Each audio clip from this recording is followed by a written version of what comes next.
메대 족속 아하수에로의 아들 다리오가 갈대아 나라 왕으로 세움을 받던 첫해, 곧 그 통치 원년에 나 다니엘이 책을 통해 여호와께서 말씀으로 선지자 예레미야에게 알려주신 그 연수를 깨달았나니 곧 예루살렘의 황폐함이 70년 만에 그치리라 하신 것이니라.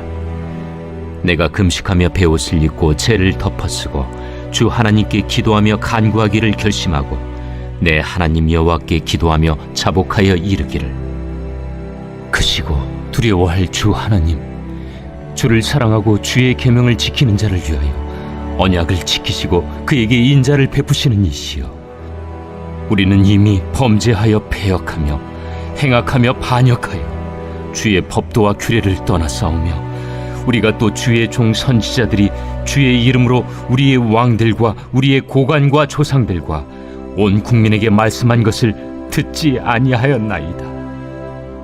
주여, 공의는 주께로 돌아가고 수치는 우리 얼굴로 돌아옴이 오늘과 같아서 유다 사람들과 예루살렘 거민들과 이스라엘이 가까운 곳에 있는 자들이나 먼 곳에 있는 자들이 다 주께서 쫓아내신 각국에서 수치를 당하였사오니 이는 그들이 주께 죄를 범하였음이니이다.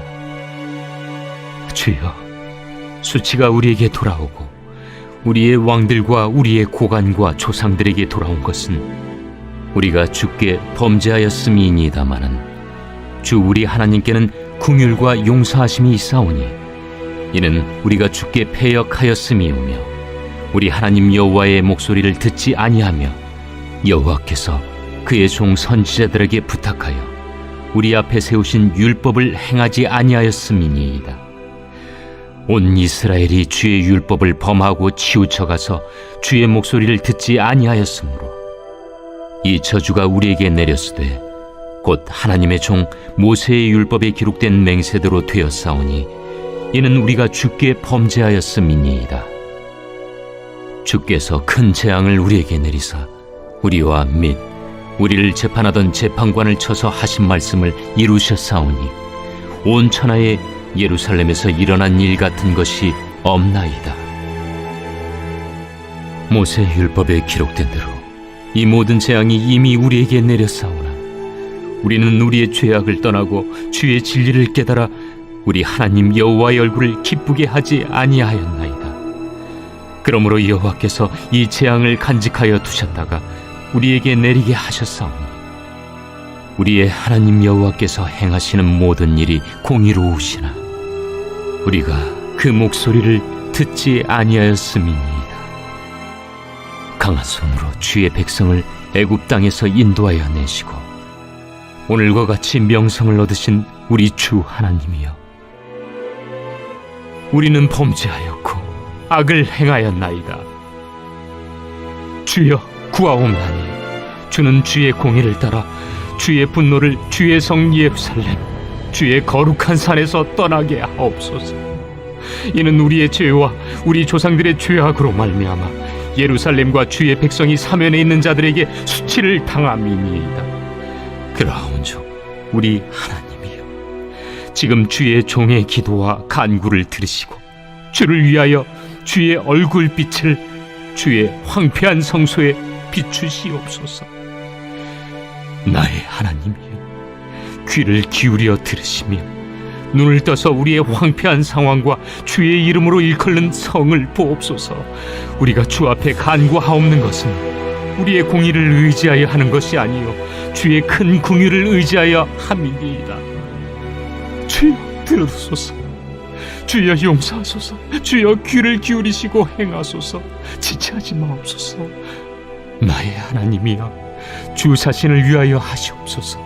이는 주의 성과 주의 백성이 주의 이름으로 일컬는 바 됨이니이다. 이번 한 주간 D6 주제는 반역의 결과입니다. 오늘 그 주제로 말씀 보기 원하는데 크게 네 가지 차원에서 함께 살펴보겠습니다. 첫 번째, 반역이 뭔가? 두 번째, 반역의 결과가 뭔가? 세 번째, 반역한 자들에 대해서 하나님은 어떻게 대응하시는가? 네 번째, 그럼 우리는 어떻게 대응해야 될 것인가? 이 네 가지 차례대로 간단하게 살펴보겠습니다. 첫 번째, 반역이 뭔가? 반역에 대해서 정의할 필요가 있습니다. 오늘 본문 보니까 정확한 정의가 나옵니다. 5절을 통해서 반역이 뭔가 정의할 수 있습니다. 기억하시기 바랍니다. 5절, 우리는 이미 범죄하여 패역하며 행악하며 반역 나오죠. 뭐라고 나옵니까? 주의 법도와 규례를 떠났사오며. 여러분, 반역은요, 주의 법도와 규례를 떠나는 것이 반역입니다. 다른 게 반역 아닙니다. 한마디로 하나님 말씀을 듣지 않고 순종하지 않는 것이 반역이다. 반역에 대한 정의가 정확히 나오죠. 그래서 반역은 뭔가 5절이다. 주의 법도와 규례를 떠나는 것이다. 하나님 말씀 듣지 않고 순종하지 않는 것이 반역이다. 그 사실을 여러분 기억하기 바랍니다. 두 번째, 반역의 결과는 무엇인가? 이 구절로, 이 문구로 정리할 수 있습니다. 오늘 본문의 표현을 따르면 반역의 결과는 수치가 우리에게 돌아온다는 것입니다. 수치가 돌아오며, 수치를 당한다, 수치가 돌아온다. 이 표현이 계속 반복적으로 이루어지고 있습니다. 반역의 결과는 수치가 돌아오는 것이다. 그 대표적인 말씀이 8절입니다. 주여 수치가 우리에게 돌아오고, 수치가 돌아온대요. 7절도 수치에 대한 이야기, 16절도 수치에 대한 이야기, 이 수치에 대한 이야기가 계속 반복해서 나옵니다. 반역의 결과는 뭐라고요? 수치가 돌아온다. 다른 거 돌아오지 않습니다. 리워드 돌아오지 않습니다. 글로리, 영광 돌아오지 않습니다. 또 시온의 대로 열리지 않습니다. 그런 삶 우리에게 오지 않습니다. 반역의 필연적인 결과는 수치가 우리에게 돌아온다라고 하는 것. 그 결과가 혹독하기에 우리는 이 반역이라고 하는 이 죄로부터 떠나는 결단이 필요한 것이죠. 그래서 반역은 뭔가? 하나님 말씀 듣지 않고 순종하지 않는 것, 5절. 그리고 반역의 결과는 다른 거 안 돌아온다. 결국은 수치를 당한다. 그래서 영적 쿠데타이든 어떤 쿠데타이든 우리 삶 가운데 내 의로 막 일으키지 않습니까? 결코 그 결과가 좋지 않습니다. 수치가 돌아온다. 이 개념을 꼭 기억하기 바랍니다. 세 번째, 하나님은 이 반역한 자들에 대해서 어떻게 대응하시는가? 이것도 이렇게 정리할 수 있습니다. 징계하시지만 결국 회복시키신다. 징계하시지만 결국 회복시키신다. 근데 이 회복에는 단서가 있죠. 우리가 회개할 때. 이 단서가 반드시 필요합니다. 오늘 본문은 다니엘의 회개 기도입니다. 반역했던 이스라엘을 대신해서 드리는 중보적 회개 기도였습니다. 그 기도를 들으시고 하나님께서는 역사하시는 것이죠. 그래서 반역한 자들과 공동체를 향한 하나님의 대응은 징계하시지만 회복시키신다. 그것을 보여주는 결정적인 말씀이 1절입니다. 표현을 보겠습니다. 2절입니다. 2절 하반절 보면 이렇게 나와 있죠.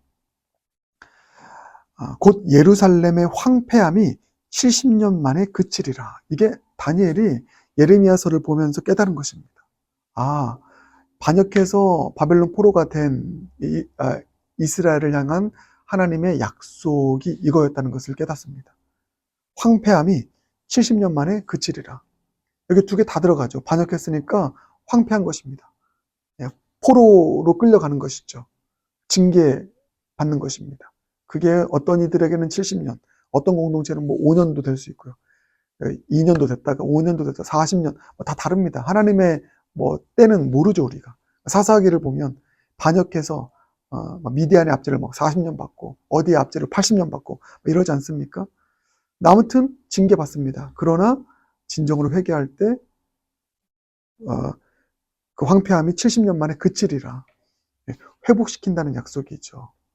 여러분, 이게 하나님의 계획입니다. 어떤 반역한 자라 할지라도 겸비하여 회개할 때 주님은 용서하십니다. 이게 하나님의 약속입니다. 이 약속 붙잡고 기도하는 것이죠. 여기서 아주 중요한 진리가 나오는 것입니다. 그러므로 우리도 이 반역한 자들에 대해서 내 등 뒤에 칼을 꽂고 반역한 그런 사람들, 그런 공동체, 그런 아픔을 겪었다 할지라도 우리는 어떻게 대응해야 될 것인가? 우리도 마찬가지입니다. 결국은 우리도 용서해 주는 것이죠. 이게 참 중요합니다. 왜요? 하나님도 용서하지 않습니까? 황폐함이 70년 만에 그치리라. 우리도 당분간은, 뭐 몇 년 동안은 그 사람에 대해서 용서하지 못하는 마음이 있을 수 있습니다. 징계가 들어갈 수 있습니다. 그러나 하나님은 결국 그 황폐함이 70년 만에 그치리라. 반역한 자를 영원히 용서하지 않으시고 끝까지 하나님께서 벌하지 않으셨습니다. 황폐함이 70년 만에 그치리라. 이 문구가 우리 문구 되기 원합니다. 왜냐하면 우리 뭐 나를 반역한 사람, 이런 대역죄인 같은 그런 사람들 공동체를 향해서 끝까지 용서하지 못하는 경우가 있거든요. 그러나 황폐함이 70년 만에 그치리라. 그 징계의 기한이 있고 그를 향한 참지 못하는 마음이 기한이 있는 것. 결국은 황폐함이 그치고 용서하고 회복시켜주고 품어줄 수 있는 것이 우리의 대응이 될 수 있길 주님의 이름으로 축복합니다. 오랫동안 나에게 반역한 것 같은 사람들 용서하지 못했다면 오늘 이 말씀 붙잡고 황폐함이 70년 만에 그치리라.